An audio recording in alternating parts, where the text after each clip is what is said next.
Assalamualaikum and hi everyone. I'm Khairul Azmi. Today I'll be speaking about the political psychology of voters' behavior. It is indeed an important subject matter as it intends to look into what's in the mind of the politicians, what's in the mind of the voters, what's in the mind of the people in general towards supporting a particular candidate or a particular political party. More often than not, when people speak about politics, they tend to look at it from the perspective of numbers, winning or losing, which candidate wins or which party wins a given election. But looking into political psychology would give a different insight into politics. And this is where the subject matter becomes more interesting as we would understand people better in the context of their human nature, for example. Uh, Here we can see that normally politics could be related to economy and it becomes political economy. Or some look into the relationship between politics and sociology, and hence the subject becomes political sociology. And of course, it could also be viewed from the historical perspective. It becomes political history, or mostly is a synergy between politics and the science of politics itself. Then it becomes political science. And the subject of political psychology is naturally the synergy or the marry of politics and psychology, and the two relates to the mind and behavior. Uh, well, as we understand political psychology as it relates to the mind and behavior of the politicians, as it relates to the leaders or the voters, and in this relation, we can see that the synergy would give a different perspective as we look into the subject matter. It's not just why a particular party wins a particular election, why a particular candidate wins a particular election, but what's in the mind of the voters that would prompted them to decide in that particular manner is something that is interesting to be studied. Why a particular they behave in a particular manner? Why uh, voters behave in such a manner that it's ultimately being reflected into uh, the ballot box. So this is where political psychology comes into picture. As we look specifically into voters' behavior, as we have said earlier, then we are interested into looking at what is actually in the mind of the voters. What is in the mind of the voter? Uh, their thinking pattern, their attitude, their perspective, their worldview of a given scenario is important to be studied to come up with a true reflection of what is in their mind. Second, we can say that we are looking into the area of why voters behave in a particular manner. So their behavior is reflected when they cast their vote. But why they behave in such manner? Why, for example, a party member does not vote his own party, for example? These are matters which is interesting to be understood. And if we understand this, then we would be able to capture the behavior, the mindset of the voters in a better manner, rather than simply making an assumption they vote because of this or they do not vote because of that. So perhaps it could also be said as looking into the voters' decision-making process. Uh, voters naturally before they vote, they would have consulted people. They would have read uh, party manifestos. They might have uh, look into the performance of a given candidates, for example, from their previous track records. So these are some of the components why voters make or come with a decision, and the voters' decision-making process is indeed an interesting subject matter to be studied on. So as we speak further, it means we are examining the influence of human nature on political perception and decision making. As we understand, politics is said to be a game of perception. how would people perceive a given situation, a given scenario that would prompt them to decide according to what they have perceived. So that is why sometimes we can see that misleading campaigns being put on air simply to mislead the voters or the people towards a certain direction, towards voting a particular candidate. But sometimes they are just a matter of perception, and it's not truly the real things. So again, that would confuse or create diversion to the voters' decision making. So examining the influence of human nature on political perception and decision making is part of the study as it relates to voters' behavior studies. Uh, Again, it's also related to asking how human thought processes emotions, early learning personality motivation, influence political judgments and behavior. So what is in the mind is translated into actions. What's in the self of the voters is translated into voting patterns. And this is important and interesting to be studied. And it concerns with the nature of human reason and the implications of contemporary cognitive psychology or political science research that employs the concept of rational behavior. So we want to understand whether voters was under undue influence, was under a certain element of misrepresentation, or they behave rationally. Uh, they decided based on truly on their cognitive ability, on what they understood of the situation, on their readings, on their proper understanding of the environments.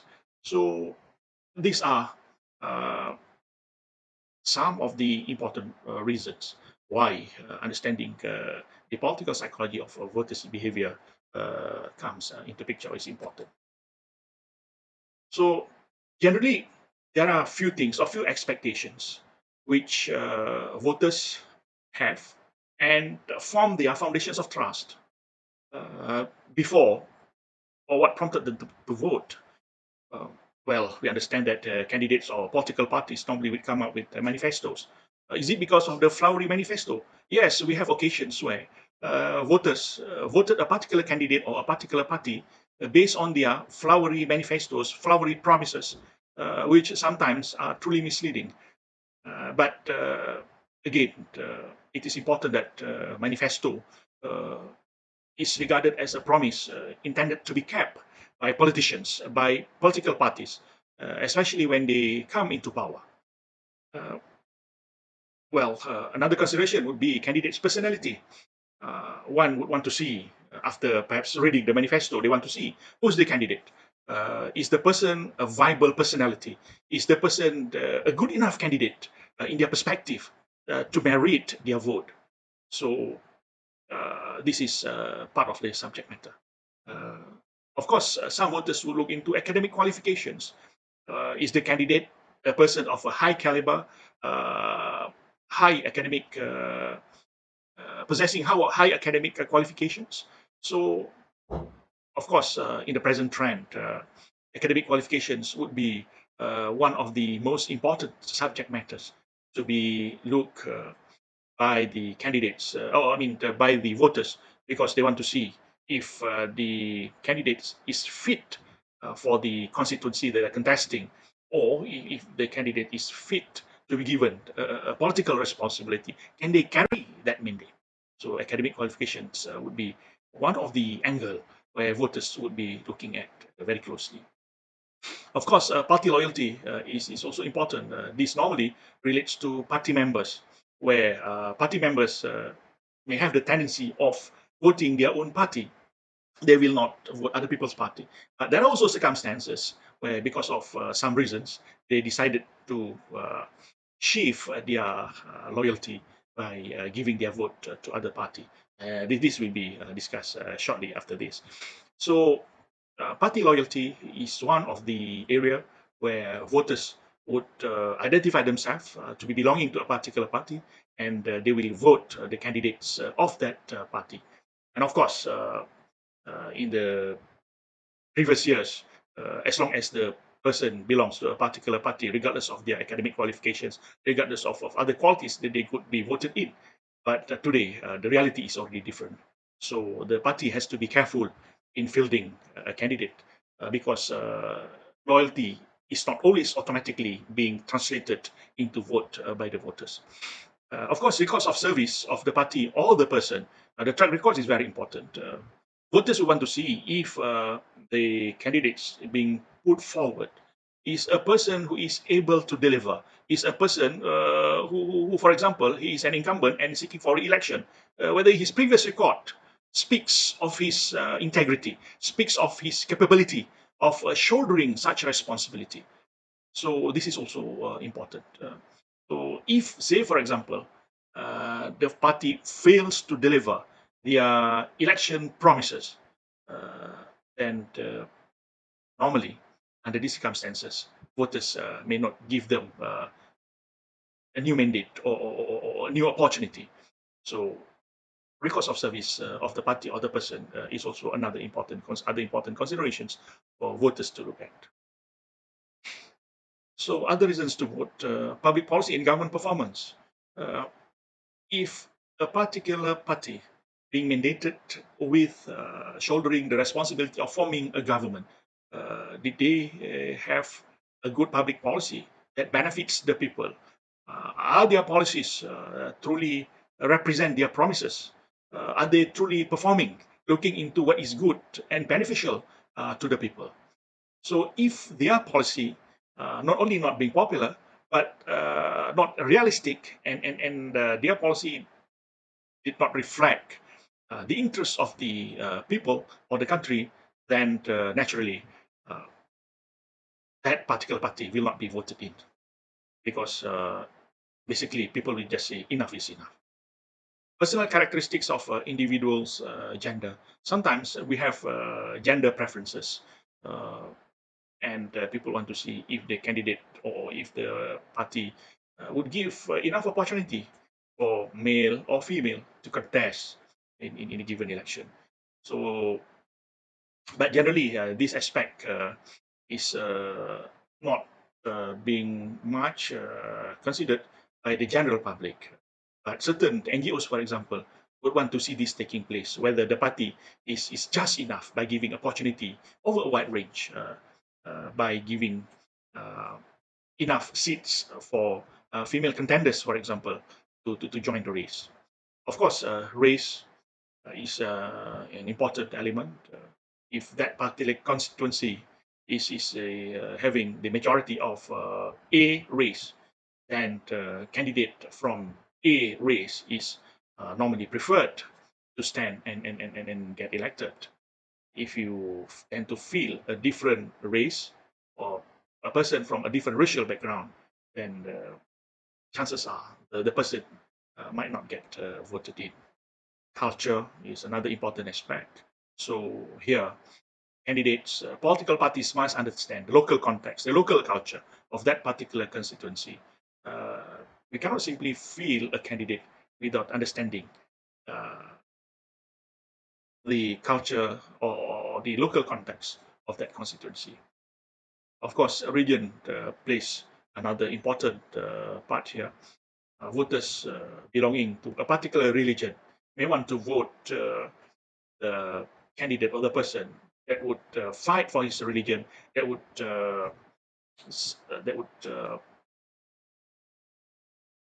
be beneficial to the upliftment of his religion, or perhaps they would just vote a person who belongs to the same religious background.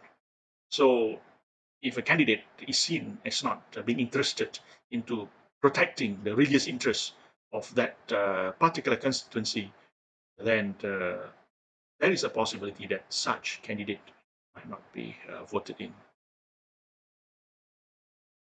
Uh, there is another issue which is equally important, particularly to political parties and their leaderships, even the candidates, to understand as it relates to the voters' uh, memory, voters' inclination towards voting them. Simply put, don't underestimate voters' memory. A voters' memory of political information also plays a strong role in the decision-making process on election day. And voters' ability to recall this information accurately significantly affects their ability to make good decisions.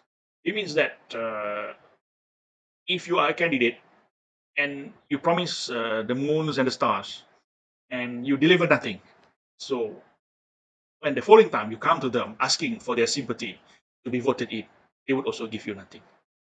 So candidate, voters normally have a good lasting memory to especially to the failures of political parties, political candidates. Uh, so they truly have to be careful on this. And in fact, studies have been made on the perception of the voters as far as looking into at whether fulfilling election promises is taken to be one of the important factors for voters' selection of a particular candidate or a particular party.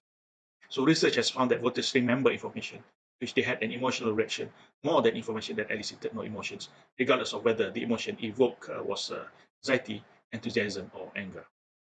So basically, party leaderships must always be mindful of these facts. If they have a promise, then they should keep that promise and deliver. Social class is another important area where voters would be looking at, because social class has its own effect on voting. The haves and the haves not to vote differently. For example, professionals and the laborers may have different considerations and choice of voting. So each sectors of the society, each sectors of the public must be understood of its complexity in its microcosm, so that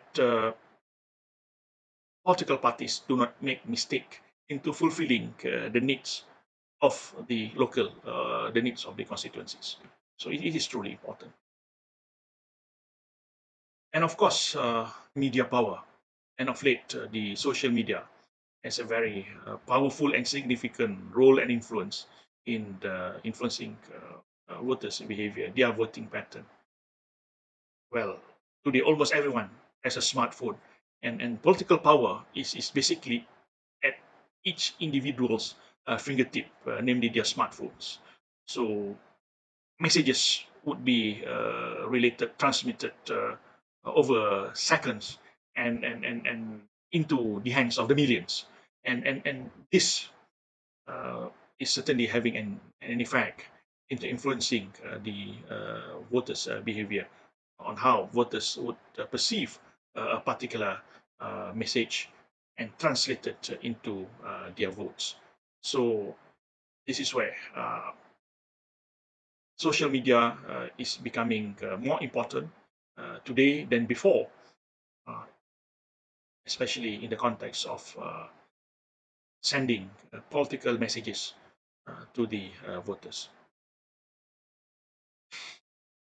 Ethnicity has a strong link to electoral behavior, as we have said earlier. A particular ethnic or particular race has its own influence over how a decision would be made.